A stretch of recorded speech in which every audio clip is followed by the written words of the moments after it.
that I was on a normal video. Can you see that? You can't even see that.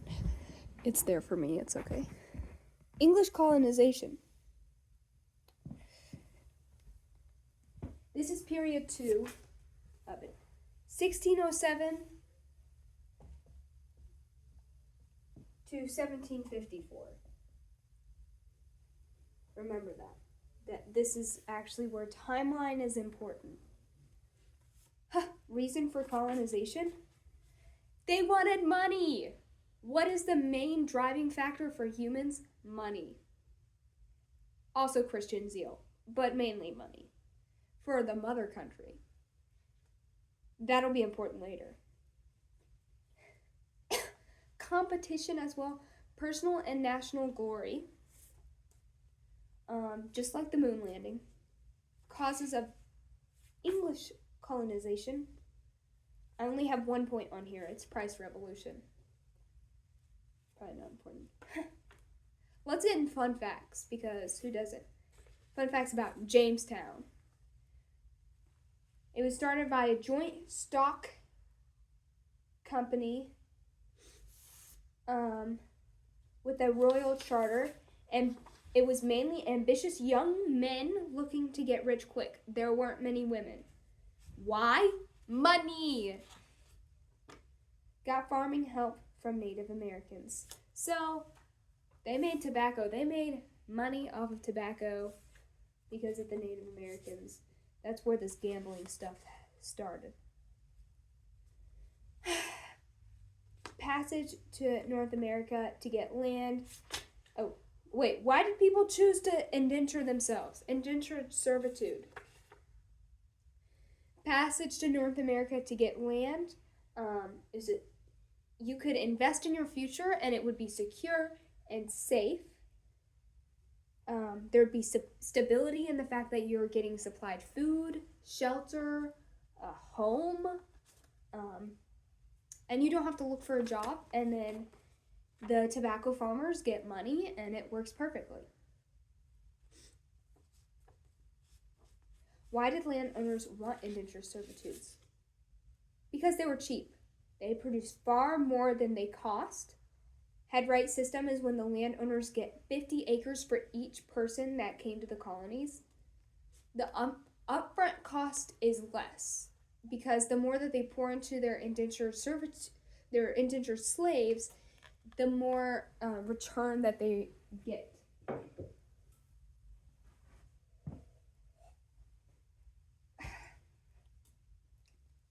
The upfront cost is less. I said that already. There was a semi-aristocratic society. A few of the family owned most of the good land and dominated the colonial assembly, which I think people got annoyed by eventually. Wait, did I just predict the future? I did. What caused Bacon's Rebellion in 1676? Our first date, 1676.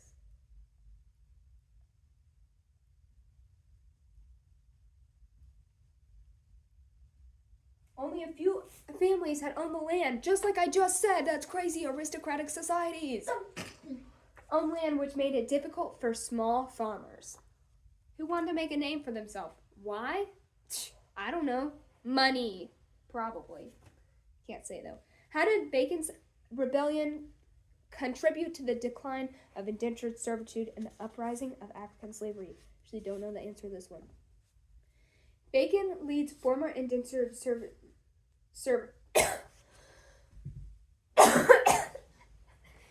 move away indentured servitude because it creates an unruly underclass competing for power, and that's bad. Fun facts about New York, though. Jamestown, by the way, is over here. Oh, whoops, not even shown. It's over here. Jamestown, wait, New York is up here. Fun facts about it? I'm glad you asked. Founded by the Dutch, taken by England in 1664. Uh-oh.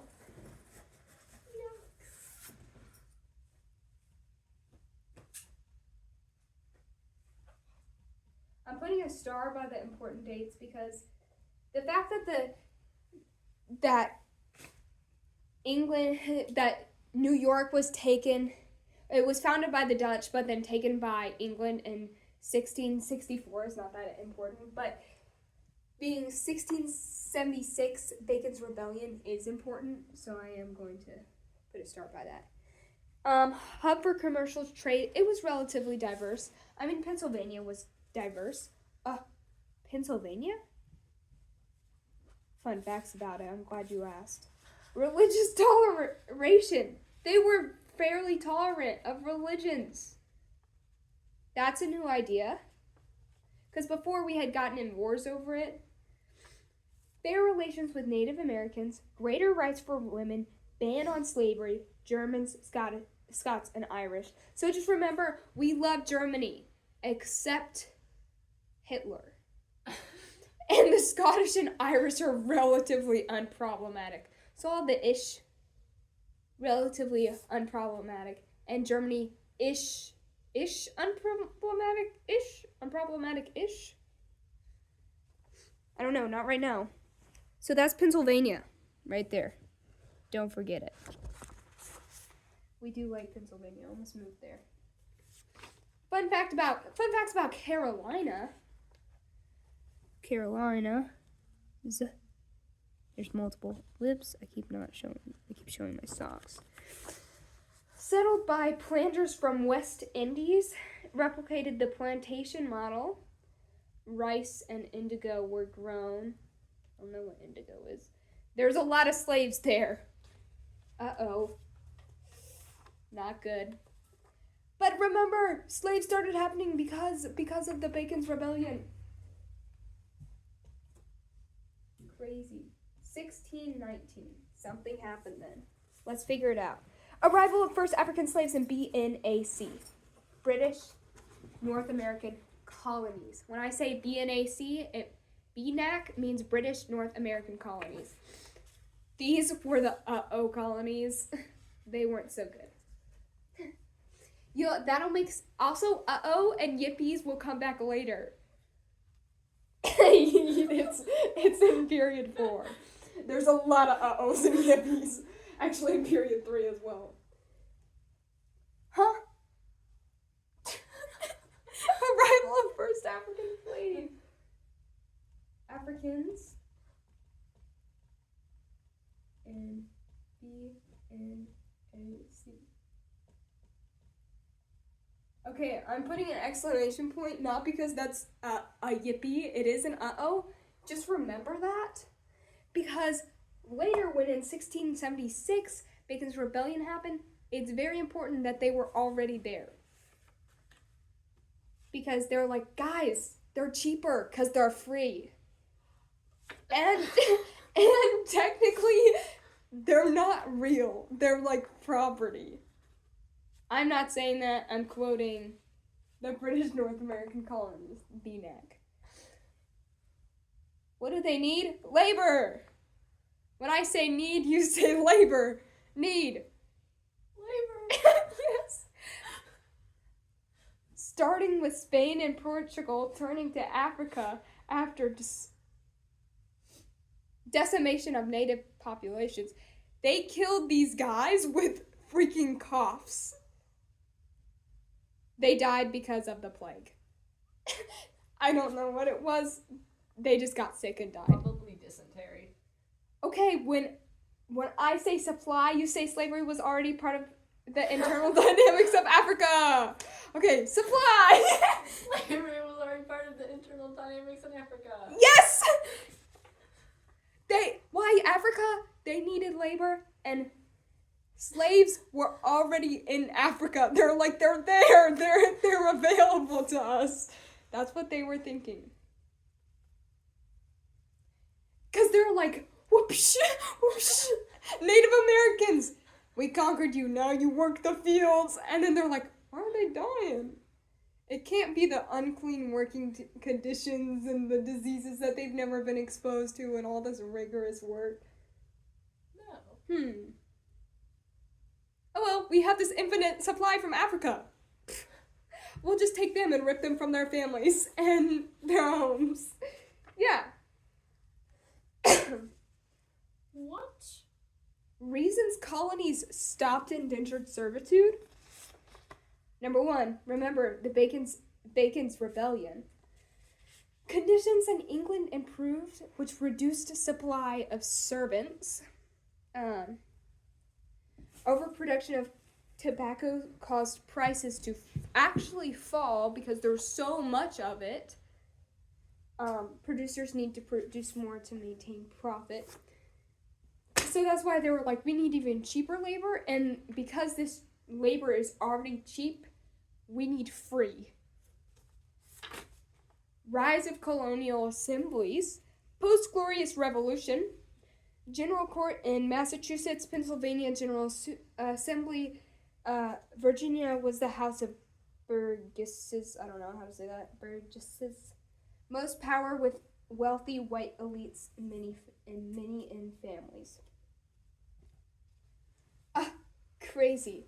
That isn't as important. It's just generally important you to know that colonial assemblies has to do with like just the infrastructure getting a little bit more complicated, like in terms of government, like people are actually starting to take a little bit higher status instead of just everybody is a farmer and trying to make money for the mother country. They're still doing that, but it's getting a little bit more complicated.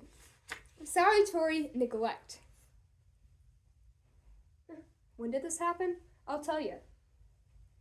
1714, all the way outside of our time period to 1760. Yikes. Which is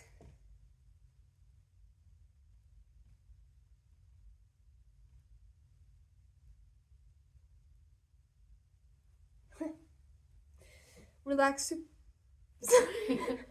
supervision of colonial affairs, focus on domestic issues. Reasons: Glorious Revolution developed government. Plenty of income for colonies without taxes and expensive to pay for enforcement. Political corruption and navigation acts ignored. So they were basically like, I think you're okay. Wait. Yes? Oh. Are we talking about the Glorious Revolution? No, Glorious Revolution helped create a government because they're like, okay, we have ideas too. Hey, us farmers are people too. You know that where they're like, believe me. You know what I'm talking about? Wasn't the Glorious Revolution when what's-his-face got overthrown and his daughter and... Yeah, didn't he get like hung or something? He got hanged. Yeah, because he was a bad ruler. Yeah, and they're like, guys, this is like revolutionary. Hence the revolution. No, this was salutary neglect from 1714 to 1760. Oh, So basically, they said, hey, we're people too. Actually, no, I'm going to say that. Hey, we're people too. Okay, I'm going to pretend to just ignore you. And because you're okay. Is that Parliament? Yeah, that's like Europe being like, I think you can roll by yourself. You seem like you're doing fine. Little did they know. Slight foreshadowing. Did not work out. LOL. He'll be used later. Back to Georgia. Fun facts. Georgia. You're right here. Georgia's right here. Okay. When I think of Georgia, I think of bad drivers. But you should also think of buffer state between Spain. They were successful. They're not that important. How was the Enlightenment adapted to the American context? Facilitated by print revolution, so primarily in urban and coastal areas, questioning of established authority, especially the church hierarchy, helps fuel the growth of non-hierarchical denominations, Presbyterians, Baptists, and Methodists. So, you know, if you think about anything about this time, think about money and religion. That's basically all this is about. Yeah. Enlightenment was much different from the First Great Awakening, in that, yes, there was some religion in it, but everything was a little bit more factual. It was like idea-based. There's things going on. What were the consequences and causes of the First Great Awakening? Responding to decline in church membership and spiritual vigor, inspired by German individual personal faith, skepticism of established church authority, appealed to rural backcountry regions where they lacked significant church presence. And this specifically appealed to those rural areas, so like the Appalachians, they're kind of like right here. So it appealed to them because they did not need a church or a pastor to be a Christian. They just needed to pray, read the Bible, and speak to God. Leaders of the First Great Awakening, you want to think of Jonathan Edwards, who is an intellectual father, and then George Whitefield was a celebrity preacher. He just preached a lot and helped with a lot of this uprising. Now I have a few papers to go through. I just went through all of my flashcards and now I'm going through some of these. I'm trying to figure out like what's important to know and what I haven't gone over already. Okay, that's fine. The character of slavery in the colonies. What does that mean? Indentured servitude was widely phased out and replaced by African slavery. The Bacon's Rebellion. Uh-oh. Strict laws which prohibited contact between English and Africans. 1705, there's a law in Virginia which defined almost all Africans as slaves. So there was this idea along with the Enlightenment period that almost came up, I think, where they were basically like, Africans are of a different descent. They don't look like us, so we're enslaving them. That was their thought process.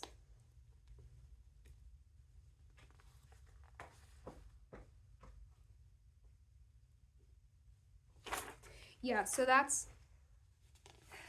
that. We went through that pretty quick. Good to know. Good to know. Good to know. Good to know.